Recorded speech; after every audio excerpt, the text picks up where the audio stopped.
Aujourd'hui, quand j'explique mon projet à ma grand-mère, elle comprend pas du tout, mais pour autant, ça reste ma première supportrice.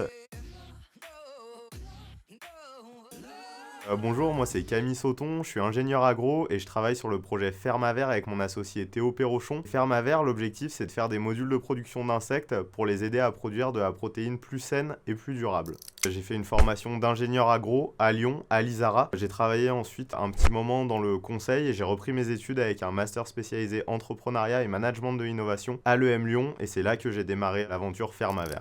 J'ai toujours été très passionné par l'agriculture, l'environnement et l'innovation. Finalement, en ayant travaillé du coup avec des startups sur des questions d'études de marché, j'avais envie de passer de l'autre côté de l'entrepreneuriat, voir un petit peu plus de notions que uniquement l'étude de marché. Ce qui me motive au quotidien, c'est de pouvoir me lever finalement tous les matins et travailler sur un projet qui me tient vraiment à cœur et de me dire que ce projet, il va contribuer à un monde meilleur pour demain. Nous, du coup, c'est plutôt d'un point de vue environnemental, mais je sais que sur d'autres projets, ça peut être le côté social qui est mis en avant, mais voilà, vraiment d'avoir un impact positif, c'est ce qui nous motive au quotidien. Être entrepreneur, c'est développer une entreprise ou une association. Nous, c'est du coup plutôt une entreprise. Gérer plein de parties finalement du développement de l'entreprise, que ce soit aussi bien la partie communication, la partie développement produit pour nous, la partie commerciale, et à bien mettre en relation toutes ces parties au sein de notre entreprise pour pouvoir finalement bien se développer. C'est une super question, la gestion de la partie pro-perso. Et c'est vrai qu'en étant entrepreneur, peut-être qu'on cloisonne un petit peu moins la vie pro de la vie perso, parce que finalement, il y a plein de situations où on rencontre des gens ou des amis peuvent nous demander comment est-ce qu'on avance dans le travail de l'entreprise.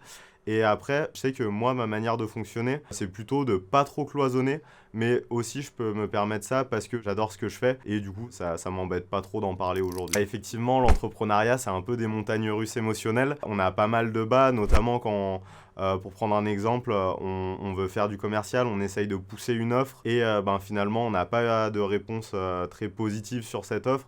Donc ça peut mettre un coup de moins bien parce qu'on se dit qu'on n'est peut-être pas sur le bon projet. Mais on a aussi plein de hauts. Je sais que pour nous, tous ces hauts, c'est aussi les personnes qui nous accompagnent et les personnes qui suivent le projet. Donc notamment le centre d'entrepreneuriat et Manufactory, ou plein de hauts par le fait que nous, on a eu la chance de remporter des concours comme par exemple le prix Pépite ou le prix Lyon Startup. Et donc ça prouve qu'il y a plein de personnes qui croient en notre projet. L'incubation à Manufactory, elle est arrivée finalement juste après le concours Lyon Startup qu'on a remporté. Et on venait vraiment à Manufactory pour retrouver une communauté d'entrepreneurs dans laquelle on pouvait se sentir bien et être bien accompagné. Et c'est vraiment ce qu'on retrouve ici. S'il y a une seule chose pour moi à retenir, c'est une communauté d'entrepreneurs et de personnes qui sont intéressées par l'entrepreneuriat, nos mentors, nos managers d'incubateurs. Et finalement, ça crée une dynamique collective qui est hyper intéressante pour nous par rapport à la motivation. C'est hyper important d'être bien accompagné ou bien entouré en tout cas. J'ai l'impression que le plus tôt possible on peut se lancer, le mieux c'est parce qu'on va tout le temps venir se confronter à des contraintes qui vont nous faire dire que c'est pas le moment de se lancer. Mais aujourd'hui, quand on se lance, on a plein de programmes justement qui peuvent permettre d'accompagner ce lancement. Je pense par exemple à Campus Création ou à d'autres programmes comme ça. Et donc on est hyper bien accompagné.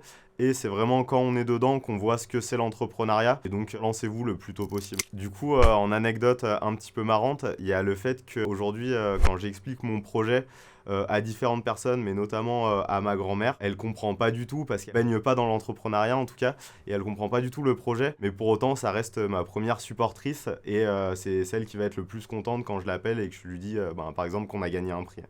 Ok, ça marche.